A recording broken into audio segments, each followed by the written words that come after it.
And we are now recording. Hello everyone, and welcome to 30-minute lunch and learn. The title of this is Practical Tips for Working Well from Home. My name's Laura Thompson. It's a pleasure to have something in the diary to prepare for. And there I was thinking for the last 5 years that the biggest disruptor of the 2020s was going to be the robots. I may have been barking up the wrong tree, but at least I was in the forest.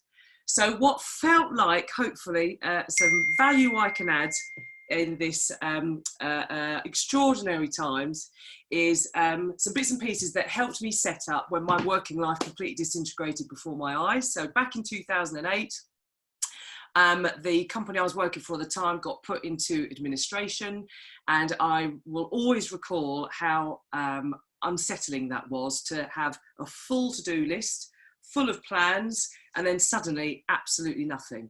So having to start work from scratch again, I learnt the hard way some of the things that kind of helped. So my hope is that in this simple lunch and learn, I'm able to share some of those practical tips, not to tell you how to do it, but just to give you some insights that you can discuss and negotiate with all the other people that you're probably having conversations with in terms of how to make this work. Here we have a picture of Hero with his robot healthcare companion Baymax. I think it's going to be fascinating to see how this new extraordinary times that we find ourselves in, the benefit we're going to find from all those technologies that we've been kind of playing with, and let's see how they really can help us kind of bring out our human potential. So I just wanted to acknowledge before we started, I don't know about you, but I was almost starting to feel on top of this decade. The plans are in place, the budgets have been set, we'd looked at between various clients and friends that I work with, it just seemed like we had everything in our grasp, and then suddenly all of that has liquefied. So let's just start with the kind of reality check of it really feels like everything has just completely exploded and disrupted before all of us. I guess where this might be different from when I found myself with a completely deconstructed work back in 2008 is it's the same for us all. We're all in the same boat. So what does that mean in terms of us making this work for us? So there's a lot going on. If you're anything like me, I need to make this work. Work is a central pillar of my life, and being able to earn and being able to stay productive is not a nice to have, it's a need to have. So what now? Okay, so we're going to be looking at some practical tips for working well from home. Let's just set the scene so we know how to kind of run this session. My goal is to create a great space to learn. It's judgment free. One size fits one. This is new for us all. My aim is to deliver some information in a friendly, light and positive way, but always rooted in a commercial practicality. We need this to work. Focused on what we can do. So we'll have 3 objectives, providing practical suggestions just to guide your thinking, and tips really to help you thrive whilst working from home, WFH, no matter how makeshift your workplace. The practical objectives we've got for this lunch and learn is number 1, how to keep a healthy mindset and keep your head, in particular if everyone else around them is losing theirs, how to structure a self-starting day and keep motivated, and how to create, even if they are artificial, boundaries to maintain balance so that work doesn't engulf everything and we feel like we can't actually enjoy our home in leisure time. Okay, so first objective, how do I keep a healthy and productive mindset through all of this? Well, as those of you who've been on sessions with me before, I find it really inspiring to take lessons from nature as opposed to Google every now and then. And if we think about the lifespan of a butterfly, and this is probably one of the most inspiring visual metaphors, I guess, that maybe we could take from nature in terms of rapid change and unexpected change. And I didn't realise as I was literally crawling along the M25, thinking about how to plan more work-life balance in, that what was about to happen was a set of environmental triggers that I had no idea were going to happen, were nothing to do with me, but we find ourselves stuck in this chrysalis. So it is dark, we don't know when it's going to end, we've never been here before, but just like with a butterfly, that's a necessary step of the transformation where every single cell structure gets destructed, becomes an enzyme soup for life to be able to feed upon. And one day, when the environmental conditions are right, that leg pops out and out flies a butterfly. So the chrysalis isn't necessarily the easiest part of it, but nature all around us will show us this life cycle in action. And maybe if we were to view this as the chrysalis, then what is the version of us that we want to emerge when we reach the other end? And often beginning with the end in mind can help us keep grounded and productive whilst we're all trying to work out what's going on. If we were to channel Darwin in on this, I don't have to be the most cleverest person, I don't have to be the strongest, I don't have to be the quickest, but in order to survive rapid change, what nature would have shown us over the millennia is that those species that are able to adapt and adjust to the changing environment are able to remain served and supported by that environment. I guess the simple rule of maths is as long as our rate of internal change matches the rate of external change, then we are still fit and supported by our environment. And where maybe on previous sessions I might have been thinking, well, by the end of this decade, things are going to be completely changed. I'm now thinking, well, by the end of this quarter, things have completely changed. So what does that then mean? Okay, well, it might now not be the time to be panda around this. So for those of you who've seen this before, I've been holding on to this fox panda metaphor, gripping onto it for dear life. So if we have a think about a panda, they're cute, they're lovely, but their lives are quite stuck. They're quite hemmed in by the way in which they operate as a species. Even their sheer size alone means that they are, it takes a lot of energy just to kind of move. And a panda mindset is that part of ourselves where we're fixed, we're static, and actually it's where structure is potentially what keeps us in play. And the flaw that a panda has, even though they're gorgeous and we love them, is that they are unable to tolerate any diversity in their diet. They can only eat bamboo. The downside of bamboo is it's very low in calorific value. So the panda has to sit eating 18 hours a day just to survive the day. What fantastic opportunity this gives us to look at the stuff of what have I found myself hemmed into that actually upon reflection was not adding the value that I believed it to be. The downside for a panda, which leaves it a bit vulnerable, is it then means it's the last to know that something is happening around it that's potentially going to impact its ability to find more bamboo. So it's slow to kind of catch on with what's happening. What we're all finding at the moment is probably it might be more useful to channel the instincts of a fox. So the thing about a fox is that it will turn its skills to whatever it is that the environment requires it to do. It may have been raised a hunting fox, but it quickly learns how to forage when the humans move on.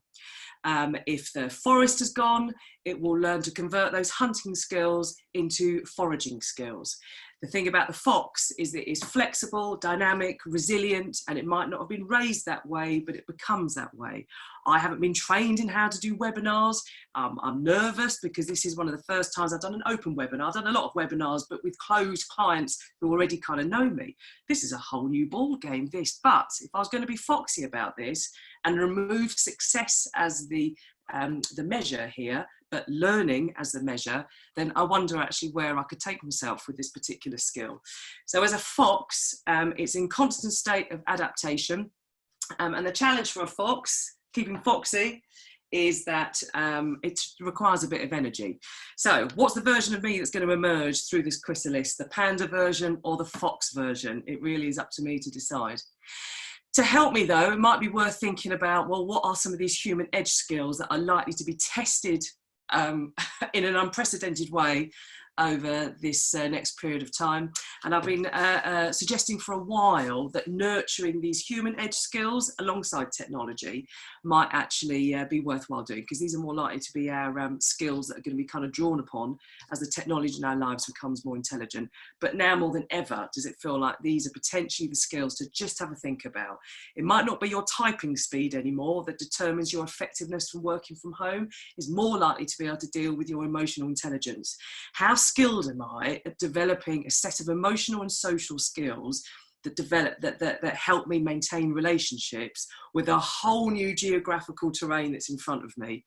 People you might have bumped alongside every day, you might now be hundreds of miles away and you've got to allocate time to catch up. people with whom you didn't see day to day, who you just saw in the evenings at the end of work, you literally might now be sitting next to each other, finding that loud laugh a bit less cute. Now you've got to work out who's going to speak when they've got a serious call booked in. My personal resilience, so that wisdom to be able to cope with life's disruptions, challenges and pressures, not pretend that things aren't going on, but lean right in.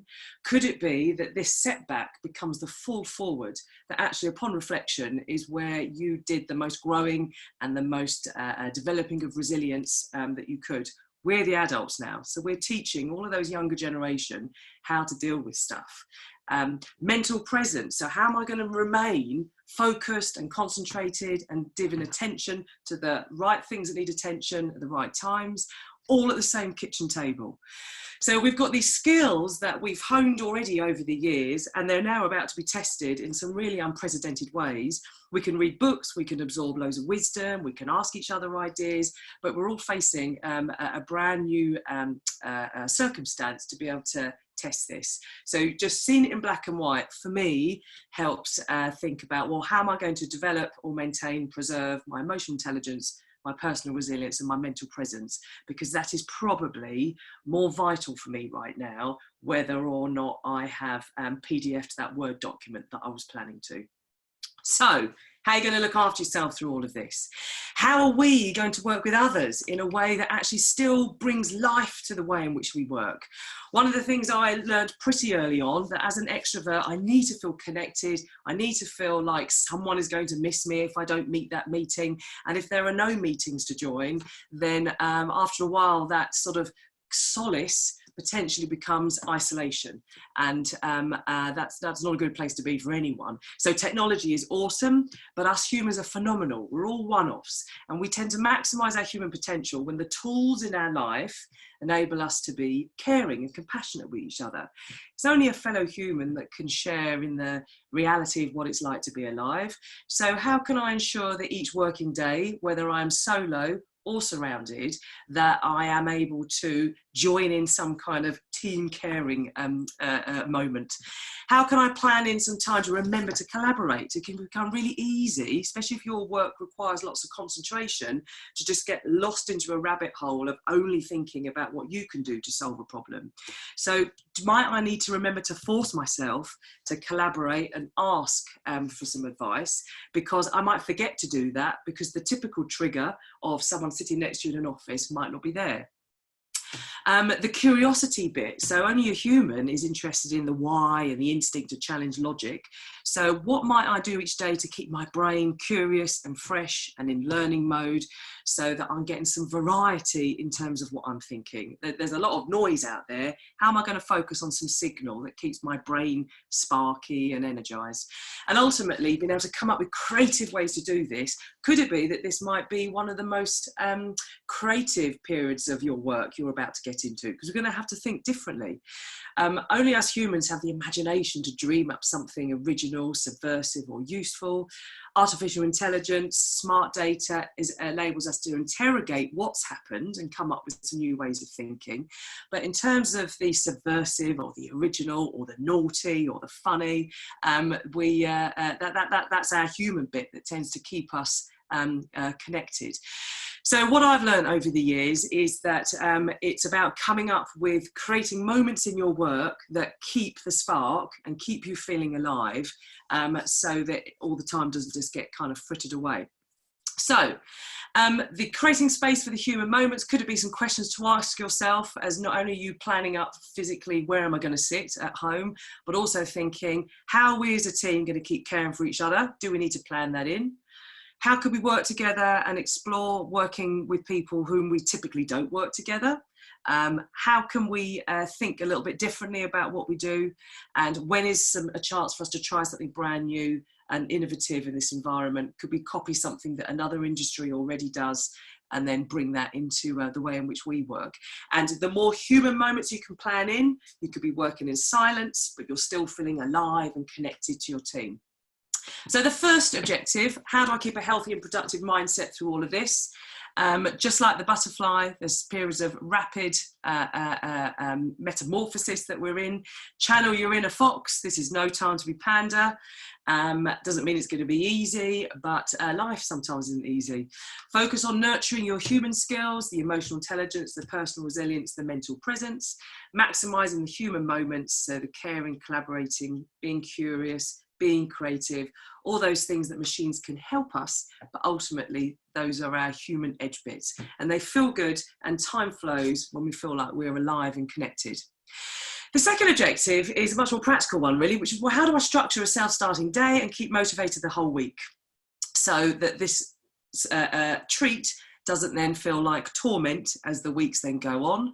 I found it hugely inspiring listening to the techniques that the Chilean miners, do you remember that? 2011, 2011, the Chilean miners were stuck down in the dark with absolutely no idea if, when, how they were going to get rescued.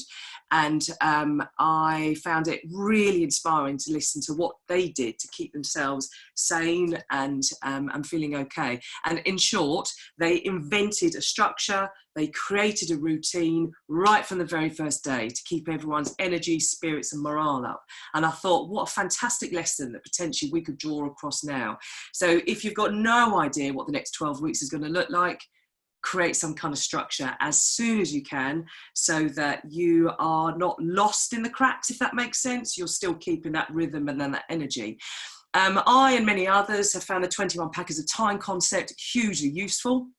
I can't think of a better way to think right now in terms of how to demarcate work and life and all the other aspects. And so it's about creating work-life boundaries immediately because no one else is going to be able to give you the plan that works for you, because there's only you that has the particular set of challenges and opportunities that you have. So what is the 21 packets of time? 21 packets of time. Simply, we run a Gregorian calendar, Monday, Tuesday, Wednesday, Thursday, Friday, Saturday, Sunday, that's 7 days, split across 3 chunks of conscious waking time. So morning, afternoon and evening, and then we have sleep. And even if you are a shift worker, you will have a concept of a chunk of time. The world gives us 21 meals a week. Whether you have breakfast when someone else has their dinner, then that's the way that your life works. But we have these chunks of time. If you're a full-time equivalent employee, then I have given my company 10 packets of time. So typically the Monday to Friday, morning and afternoon. And then that leaves 11 packets of time for me round the side. For all of those who are wishing for a little bit more time in our life, well, the universe has given us now more time. How do I spend and not fritter the fluid concept of time that has now just been given to many of us? So what do we do then to do that? So having a think about where are the low premium and the high premium chunks of time, and even just looking at how the week works out can provide some semblance of structure. Could it be that between you and your team, you structure in, however false, a reason to connect at the start of each chunk so that you feel like you've got something that's going to bring you back on track? And the reason that I have personally have found this so useful is that it helps me avoid work creeping into all areas of my life where I didn't want to. I may not enjoy writing that business proposal, but I'm going to enjoy it less sitting there when I should be relaxing on a Sunday evening. So how am I going to ensure that work, now time has become so fluid, that everything stays in the packet of time that works for me? And the optimum order for sustainable performance, so could this be an opportunity to work even better for yourself, is get the sleep that you need, get the food that you need, have a moment of quiet to yourself, investing time in a relationship, no matter how far away that might be, some kind of social interaction, exercise. I mean, there's some amazing stuff on the internet about ideas to exercise at home, and then work. So the 7 kind of orders is about what might I need to do while all is up in the air and work time is completely liquefied. How can I put in some structure that enables me to have the ultimate work-life boundary for myself?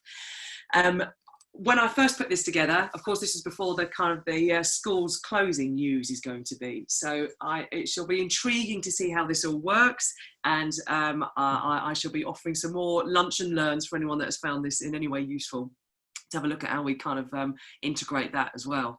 So how might I constantly choose to spend rather than fritter? Really simply, do the worst things first. They drag your attention away. Otherwise, it'll be even worse when you have to do it later anyway. Start each block of time, confirming the main objective that you want achieved by the end.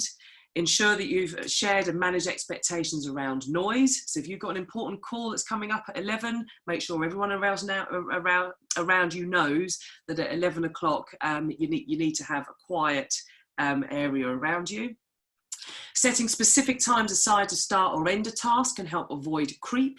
So saying to yourself, okay, between 9:30 and 10:15, I am going to do that particular task. I found that using the fixed currency of the clock rather than the fluid measure of time, for example, 45 minutes to do this task, meant it was less easy for me to let time slip by. The more external cues you can put around you, even if it's around your own kitchen table, to help keep yourself in check, then the more productive you'll be within a smaller amount of time. Otherwise, it's 3 hours to do a big email, you know, which actually is probably not the way that you want to be spending your time. I'm naughty by nature, and left to my own devices, then I'll spend ages looking at something that interests me and then suddenly go, I've got to do something that interests me less. So I discovered over the years that planning the day backwards was enough to jolt me into work mode, no matter how kind of groggy I was feeling or not up for work in the morning. So imagining a clear day ahead of all of this time that I can do tasks just didn't work for my psychology. I found it much more energizing to flip the day backwards and plan it backwards. What time do I want to be ending work? Okay, so what's the task I need to do before then, before then, before then? So suddenly that concept of work ahead meant that I was able to crack on and get into work mode and concentrate much quicker than thinking, oh right, it's 11 o'clock, I better settle down now. What I found quite fascinating is that for me, I find that energizing, that pressure. So to sit there at 9:05 and go, oh my gosh, if I don't do this now, I'm going to start being late already, even though that lateness wouldn't be felt until 5 o'clock. So I'm hoping that makes sense. Just flipping the day back to front was just a game changer in terms of ensuring that I cracked on with stuff, no matter how arduous, as soon as possible. And the benefit of that then is it means you're not sitting there till 8 o'clock at night still doing work because you've mucked around in the first half of the day. Chunking is something that a dear friend of mine, Joe James, taught me many years ago, which is I'm probably more likely to do calls one after the other more efficiently than 4 calls spread throughout the day. So when you're in call mode, slam through those calls. When you're in email mode, get into emails, and it's the quiet and the loud tasks. Whatever it is that you do in your normal working routine, I guess would work for you. But in particular, if there's no one else to kind of help chivvy you along, then you're going to need to be your own best boss. So chunking is where, rather than a whole list of things to do, in no particular order, is where you put similar tasks that require the same gear of thinking near each other. So in short, you're more likely to get through 10 calls more efficiently, doing them one after the other, then spreading them out throughout the day. So how do I structure a self-starting day and keep motivated the whole week? Well, let's channel the inspiration from other stories we've had, either in our own life or those around us, when there's been a complete change suddenly. The immediate structure of time, something like the 21 packets of time concept, can really help, however artificial, to create a reassuring framework, at least to start shaping your own one. Consciously choosing how to spend rather than fritter this new time that potentially we've got in front of us, so we can look back and think, I did as well as I could do with that time. And recreating a sense of urgency if, like me, you are prone to time creep, and something as simple as just planning the day backwards can really help when it's only you that is in charge and witnessing how productive you're going to be. Third one, very quickly, what are some ideas for creating artificial boundaries to switch off and maintain a balance? I've spoken to many home workers over the years, and what you don't want to do is spoil home by feeling like everything around you is an undone task. So I wonder what you could do to create some things that work for you. Each one of us is different. And there'll be lots of people out there telling us how to do stuff, but here are just some thoughts that potentially are worthwhile having a think whilst we're sorting out all this other stuff. I had to make some conscious choices about reframing this as the home office. It's not just working from home day. that means that I can stay up late on the Thursday night because I'm not really working at home on the Friday. I'm just kind of working from home. This is the home office. So if your job is something that is important to you and you've got to keep focused as best as you can, this is the new HO. This is the new head office, the home office. How might you create a multi-purpose living space? So your kitchen may have 5 different roles. Kitchen table might have 5 different roles that it plays in a morning alone. So however humble, carve out what workspace you can. For the last 5 years, my workspace is basically my rolly kit bag. So in that rolly kit bag, that's where everything goes. At the end of the day, I pack it away. At the start of the day, I unpack it. That is my office. However humble, carve out what space you can, so at least you feel like you've got some control whilst we're dealing with all of this. Could it be you even do something as silly as a different tablecloth to differentiate between different tasks? So the table, if the same desk is going to be your eating space, your leisure space, your working space, your homeschool space, how could you use a visual to differentiate in your own mind, this is the mode I'm now in? And I really have learnt over the years that it is essential to pack away at the end of each day, not because it is about having a rule to make life more boring, but it's so you can enjoy the evening and you can enjoy the feeling of switching off work. Otherwise, the merge becomes chaos over time. Second tip might be is what could be some visible habits that are going to help you preserve the work and leisure boundary. Decide which role you're playing and when. And I found this image today that just made me smile really about what's going to be the equivalent of you coming in and out of work mode in an unplanned space. You know, you may, like me, have not had the luxury of having a large transformation plan where everyone is really geared up for being able to work from home. You literally might now be kind of going, right, so does the printer work? You know, it depends on how planned you are. So adding or removing items to signify a switch in task. So I always put my shoes on when I'm doing a business meeting. I always put a jacket on when I'm in work mode. For me, wearing makeup is my signifier that I'm in work. That might not be your signifier, but I've heard people talking about removing a tie at the end of work, getting dressed for work, something that signifies to you, I'm now in a mode that is going to help maintain my concentration. I strongly suggest, I strongly say avoid using treats as the only way to stop work. Whatever might be something that you might have done on a Thursday evening to say, yes, nearly at the weekend, that might not be the most sensible way to end work with wine or, you know, whatever it may be. So who am I to judge? But I would just say from a working from home, if that's a continuous base, just have a think about how am I going to do this in the healthiest way possible. So rather than a random working from home day, this is now my continuous home office base for the foreseeable. So how am I going to ensure that I don't end up huge like a panda at the end when we emerge?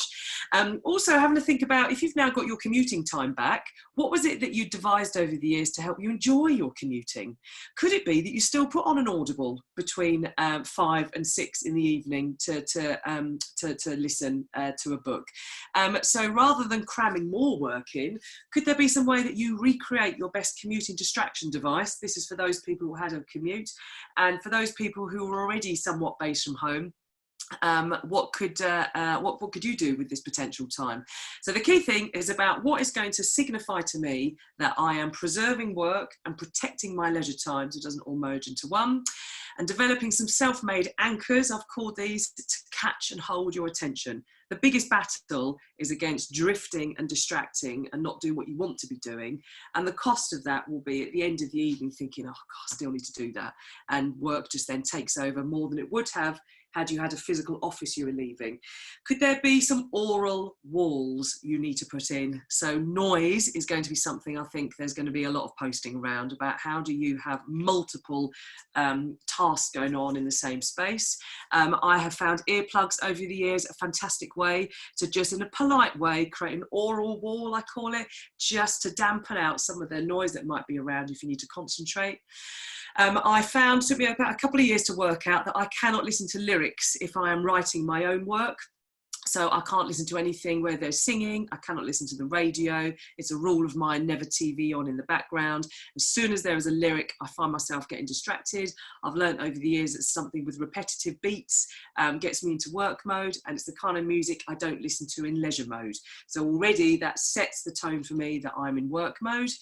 And where might I plan in some downtime to delay, because it's going to be an urge to get distracted, especially as we're all working out what we're doing. There'll be less natural occurrences during the day if you're working solo. So what might be a way, thinking, well, I'm going to crack on with this and knuckle down, because I know at 5 to 1 I've got a team call. So if I find myself starting to drift and think, no, focus, because at 5 to 1 then I can relax. So where might, amongst all of this stuff that we're working out, where might I put in some cracks in the day to delay my distraction? So just wrapping up the third bit then, reframing this as a home office might work for you to trick your brain into this feeling like a treat day, because it won't feel like a treat day if you're just piling up the work and it spoils the weekend. Setting new visible habits can help preserve work time and then protect the leisure time. That's what the pursuit is for this, so we can still enjoy our homes and enjoy our domestic, even if we now found ourselves doing commercial activities around the same table. And what might be some little tricks or some anchors, as I've called it, you can put in place that catch and hold your attention, especially when there's so much going on. So here we are at the end of our Lunch and Learn. May these liquefied times bring unexpected opportunities, and it brings me some comfort that only last month I was wrapping up a session around change on this. How am I going to prioritise my resilience and well-being during these transformational times? How will I, rather than unlock, use this time and energy for keeping up interests and skills in my life? What seeds could I plant now that can maximise my future potential as we all emerge from this chrysalis together? I wish you well. I'll be sending a tip sheet and the recording as well. I hope you found it useful, and I shall see you at some point soon. I'm thinking I'm going to run a few of these because I need the structure. I wish you well. Stay foxy.